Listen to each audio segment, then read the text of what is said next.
it has been a rough week for the president, Barack Obama. We've had this whole AP Department of Justice kerfluffle, and the president was speaking with the Turkish Prime Minister today in the White House Rose Garden and took a couple questions, which he hasn't been too happy to do the last few days, and he said this. They can put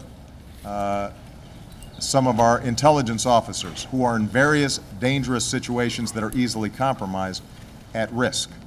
U.S. national security is dependent on those folks being able to operate with confidence that folks back home have their backs. So they're not just left out there high and dry and potentially put in even more danger than they may already be. And so I make no apologies, and I don't think the American people would expect me as Commander-in-Chief not to be concerned about information that might compromise their missions or might get them killed. Wow, so there's a lot of subtext there and some full frontal text. True. So is the full frontal text? I think that's a good way to put it. Yeah. That's a good way to put it. It's not dorsal text. First off, most obviously, his hair is getting grayer by the minute. Yes. Is that just, is No, that that's stress? not your Is that pure? imagination. That's he's not using just for men. That's No, he clearly. definitely is Every not. time he caves into the Republicans, he gets another gray hair. That's what happens. Exactly. Now, he said a couple interesting things there, because this idea that, yes, he believes in freedom of speech, but that the government has to go ahead and do things that we can't quite know about. You know, Benjamin Franklin said, those who give up liberty for security deserve neither. And we're now faced with this as Americans. What do you think about his comments? Well, when he said that, they need to know that Americans have their back, that we have their backs. And I don't think that that is exactly what we're talking about here, because obviously during the Bush administration, there were all kinds of leaks going on. And the Bush administration was also very involved in subpoenaing journalists, emails, phone records, et cetera. I mean, Brian Ross back in 2006 for ABC, he was actually told in person, because they didn't trust phones or cells or emails or anything, he was told in person, we know who you're calling and you should get new phones immediately. So this is not the first time that this has happened, and that was regarding the CIA black sites, the secret prisons overseas that were being used to torture people against American law. So. And they also, the Bush administration also targeted the reporters that reported the NSA secret wiretapping of people without. So they also went after those people. So this isn't anything new. And it's funny that the only thing that Barack Obama should be apologizing for this week is the thing he isn't apologizing for, right? He shouldn't be apologizing for anything else. This is wrong, what they're doing. So when he says... So are we all Absolutely. agreed that this is, out of the three big scandals right now, This that are is all the happening, actual- this yes. is the one, we're all agreed on that? Well, this is the only one that should be a scandal. And when he says that the people who are doing work for us overseas need to know that we have their backs.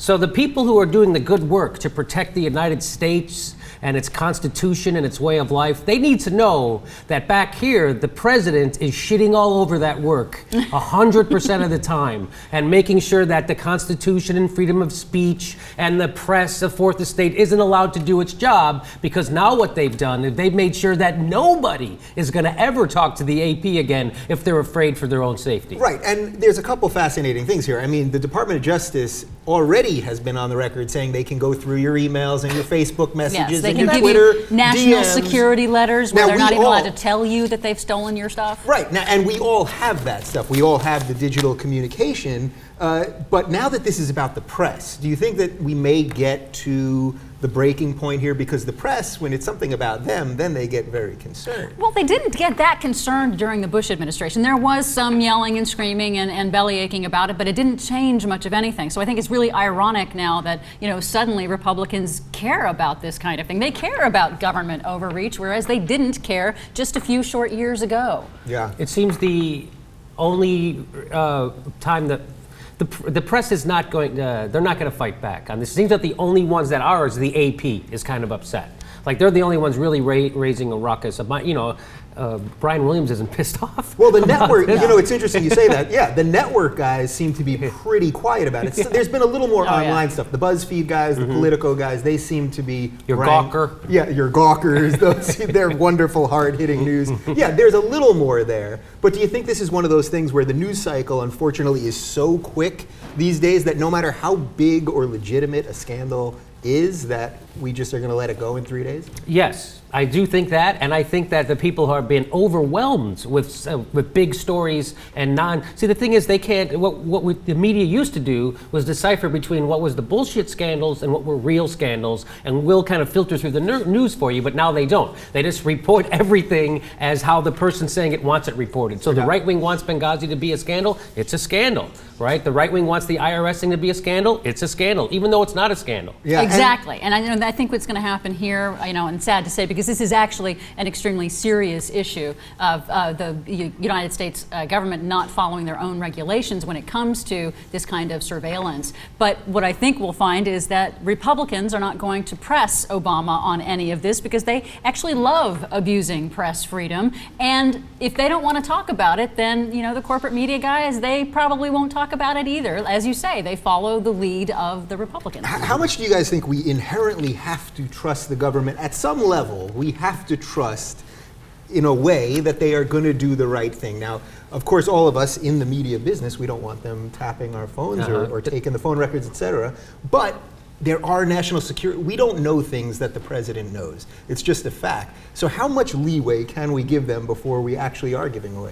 Well, freedom? I don't think we trust the government at all. I think that's why there's checks and balances, and that's why there's different branches of government that are supposed to check each other. That's why we have the First Amendment in the Constitution, because the press is supposed to play a vital role in checking government power. Yeah. And so once you undermine that, you're undermining our way of governing. You're undermining our way of life, and that's not good. Yeah. What did you think about his line, just specifically saying no apologies? That's just because amazing. do you think he's doing so? He's going like sort of so over the top. It's like, I'm going to so double down on this that's what's going to stop it. Because I know you guys really don't want to fight me. Well, I think he's using that as an excuse to basically say, look, see how strong I am? I'm strong on defense, because that's something that Democrats are traditionally hit for, even if there's no basis for it in reality. But, what I think is also interesting is that the Obama administration has asked Charles Schumer, senator from New York, Democratic senator, to